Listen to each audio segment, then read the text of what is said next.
I was married to a ritualist that almost ended my life. I currently live in the UK with my husband. This story is about my ex-husband whom I married 6 years ago, and I saw hell in that marriage. We dated for about 8 to 9 months before we got married, and everything was beautiful in the relationship. After the wedding, we went to Lagos for our honeymoon. We stayed in a very beautiful resort in Lagos for about a week, and then we came back to our base. 2 days after we came back, my mother-in-law visited us. She came with a lot of goodies, foodstuffs and everything. At this point, I didn't have any foodstuff in the house, so my husband gave me money to go to the market to buy things. Almost 500,000 naira I spent to restock everything that we need. Though my mother-in-law came with a lot of things for soup and all of that, so we made soup and kept in the fridge. So when I got back from the market, I just washed everything and kept them in the fridge because they were a lot. I couldn't cook that. So the next day, I wanted to make stew in the morning because my mother-in-law made soup, so we ate swallow the previous day. She was just complaining about the process I was making my stew. I didn't parboil this, I didn't do that. Why are you adding this? She told me not to worry, that she was going to make this stew. I didn't worry too much because I was like, okay, she just came to visit. She will soon go. This woman stayed 1 week. She stayed 2 weeks. She's staying 3 weeks. She has refused to go back. If I ask my husband, when is Momsi going back? He will say, I don't know. I can't drive. And since she came, my husband has all his attention on his mother. They are really close, no doubt. He's not a mommy's boy. She doesn't affect his decisions in any way, but they are very, very close. So sometimes when he comes from work, he will go and stay in our room. They will gist till midnight. Before he will even come to my bedroom, I had slept off. So one night, my husband went to his mother's room and he slept there till morning. It was when he was getting ready to go to work that he came to the room. Did you sleep in mommy's room? He was like, yes. So we were gisting and I slept off. I was like, which kind of gist are you people gisting? You saw her during the wedding. Every blessed day, my husband would go to his mother's room and he almost sleep there. He doesn't even spend time with me anymore. So I was wondering what kind of relationship and friendship is this one. After he slept in his mother's room, I became really suspicious. The next day, the same thing, he was in his mother's room. So I came downstairs because our bedroom is upstairs and the mother was down. Eavesdropping on the door. And my husband and his mother were moaning. So I stepped back. Maybe it's my ears that is playing wrong with me. I came back. I was hearing the same noises and I opened the door. I saw my husband on top of his mother. I didn't know how to feel. My husband was shouting,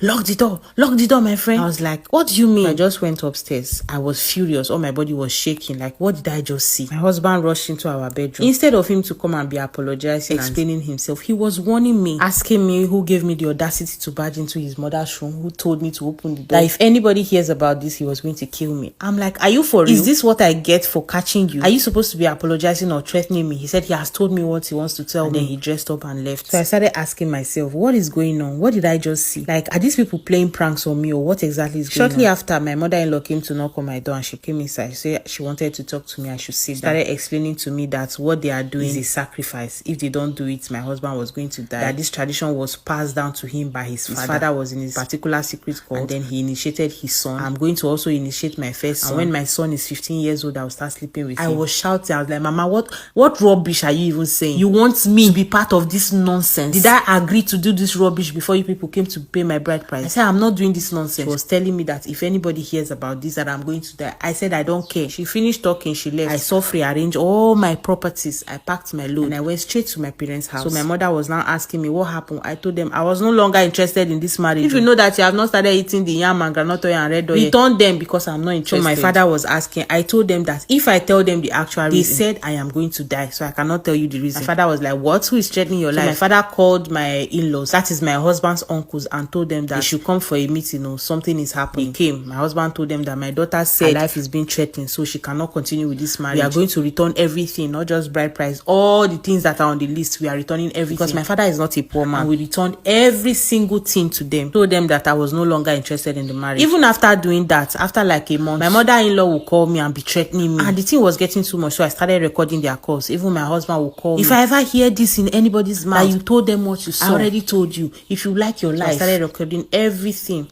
and I told my father I needed to go to the police station to report to these people that they were threatening my life. So we got to the police station. They invited my husband and his mother. Also invited everybody, my parents, everybody was there. When we got there, I started playing the record. I told them that this is what they are threatening me about. I spilled it in the police station and I said, this thing I'm about to say, if I die saying these are the two people you are going to hold accountable. You have heard their voices in the voice record. And I told the policemen, I told my parents in that police station everything that I saw. So if I die today, this is the people you are holding accountable. So the police officers told them they are going to need to submit their passports. They cannot travel out of the country because this is a threat to life. It is a spiritual matter. My life is involved. I started telling everybody that needed to hear that this man and his mother, they are all ritualists. I even posted him on Facebook. A lot of my friends saw it then on Facebook. After then, my mom and I went to a prominent pastor, prayed and laid hands on me and told me that I was not going to die. To God be the glory. 6 years after, I am now married and living in the UK UK with my new family. I have 2 children. If anybody ever told me that this kind of nonsense will ever happen to me, I will tell the person to go and sleep, that it is a big lie. Marriage is becoming really, really spiritual. They will trap you into that marriage and start telling you all sort of rubbish. If I had believed them that I was going to die and stayed in that marriage, just imagine how miserable my life would have been. Please, before you marry anybody, go and meet your pastor. They should pray and fast for even 3 months for God to show you that this man is for you before you enter that place, because some of them are destiny killers.